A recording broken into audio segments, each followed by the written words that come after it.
You know, we all lock our doors. We think we're keeping the danger out.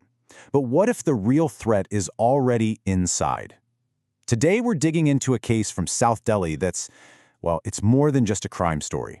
It's a really chilling reminder of how our trust can be turned into a weapon. All right, so let's set the scene. We're in South Delhi. Think of one of the city's most well-off and supposedly secure neighborhoods. This is the kind of place, right, where you don't think bad things are going to happen. Crime is something that happens somewhere else, especially not inside your own home, which is supposed to be your sanctuary. And on this particular day, a 22-year-old student is just having a normal, quiet morning. She's at home studying. But that peace, it was about to be completely shattered. It took just 40 minutes. In the span of 40 minutes, this perfectly normal home turned into a crime scene. 40 minutes. That's it. That's all it took to change a family's life forever. So let's break down exactly what happened in that really critical window of time. Okay, so to really get how something like this could even happen, we need to look at the bigger picture. Because this is a story about a sense of security that, well, it turned out to be just an illusion. So try to picture this, right? It's a quiet morning, you've got a 22-year-old student, she happens to be the daughter of a senior government official, and she's just at home studying. Her parents had just stepped out for a bit. I mean, it is a completely normal, everyday scene, the kind of thing that happens in millions of homes every single day. And honestly, that's what makes what happened next just so terrifying. See, the thing is, the attacker wasn't some random stranger who broke in. No. His name was Rahul Maina, and he was the family's former domestic worker. This was a familiar face, someone who knew their routines, knew the layout of the house, and most importantly, he knew their weaknesses. The trust they had placed in him, that was the very thing he used against them. So how exactly did this awful betrayal unfold? Let's get into those 40 minutes of horror.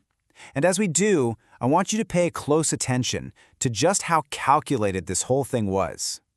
This is the key detail. He didn't break in. He just walked in. How? Well, he knew the family kept a spare key hidden outside. He used that insider knowledge to get in completely silently without raising any kind of alarm. It was such a simple but absolutely devastating security failure. Just think about that. 40 minutes. From the moment he walked in to the moment he escaped. That's all it took. And if you look at the timeline, you can see his approach was just chillingly methodical. After the attack, he didn't just panic and run. No, he calmly moved through the house. He even changed his clothes to try and throw off any CCTV cameras, and then he escaped with their valuables. This was not some crime of passion. This was a completely calculated assault. But here's the thing, his escape didn't last very long. The crime was brutal, for sure, but the police response was incredibly swift and modern. And that leads us to the next phase of this story, the digital manhunt. So the Delhi police immediately kicked off this high-tech manhunt. They started following his digital trail. We're talking analyzing CCTV footage, tracking his mobile phone signals as he moved across cities. They even checked hotel Wi-Fi logs. They were even monitoring his social media, his Instagram account. Literally every click, every call, it all became a clue. And the result of all this? In just 12 hours. That's it, 12 hours, and they had their man. The speed of that arrest is just a powerful demonstration of what modern policing can do. All those digital breadcrumbs led the police straight to a hotel in Dwarka. And that's where he was arrested, so the manhunt was over. But the story wasn't. Because as the police started digging deeper, looking into his background, his recent activities, they uncovered something. A detail that made this already horrific crime even more disturbing. It turns out this was not his first crime.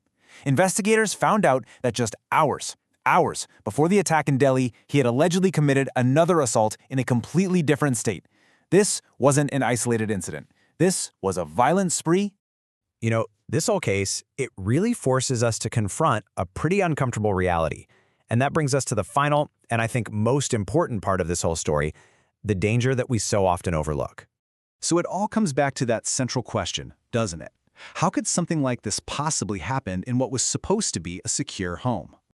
Well, the answer really is in a combination of small things that seem almost innocent on their own. First, you have misplaced trust in someone who had all this inside knowledge. Second, there was a physical loophole, that spare key, which just gave him effortless entry.